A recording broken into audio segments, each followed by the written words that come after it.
जेव्हा मूल लहान असतं तेव्हा त्याचे ऑर्गन्स हे डेव्हलपिंग फेजला असतात.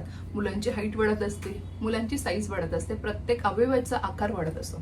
तर अशा वेळी साधारणपणे जसं मी फन फॅक्ट सांगितलं की वयानुसार हा आजार हा कमी होतो आणि पूर्णपणे जाऊही शकतो. तर महत्वाचं म्हणजे जेव्हा लहान मुलांची फुफ्फुसं जसं वय वाढेल तसं आकाराने मोठी होतात, तर त्यांचा दमा हा बरा होण्याचे चान्सेस हे खूप असतात. म्हणून जर का आपण प्राथमिकरित्या जर का लक्षणं समजून मुलांना योग्यरित्या उपचार चालू केले तर दमा हा आटोक्यात आपण आणू शकतो आणि भविष्यात येणाऱ्या त्याचे सिव्हिअर अटॅक्स किंवा अस्थमा येण्यापासून आपण रोखू शकतो. तर मंडळी, आजच तुमच्या घरामध्ये जर का अशी लक्षणं तुमच्या मुलांमध्ये दिसत असेल किंवा शेजारी पाजारी असतील, इव्हन जर का तुमची फॅमिली हिस्ट्री असेल, तर अशा वेळी तुमचं ऑब्झर्वेशन हे महत्त्वाचं आहे. व्यवस्थित पाहणी करून योग्य डॉक्टरांचा सल्ला घेऊन त्याच्यावर उपचार सुरू करणं महत्त्वाचं आहे. तर लहान मुलांमधील दम्याचं प्रमाण हे वाढलं असून सर्दी खोकल्याचं व्हायरल इन्फेक्शन झालं की काहींना छातीत घरघर सुरू होते आणि धाप देखील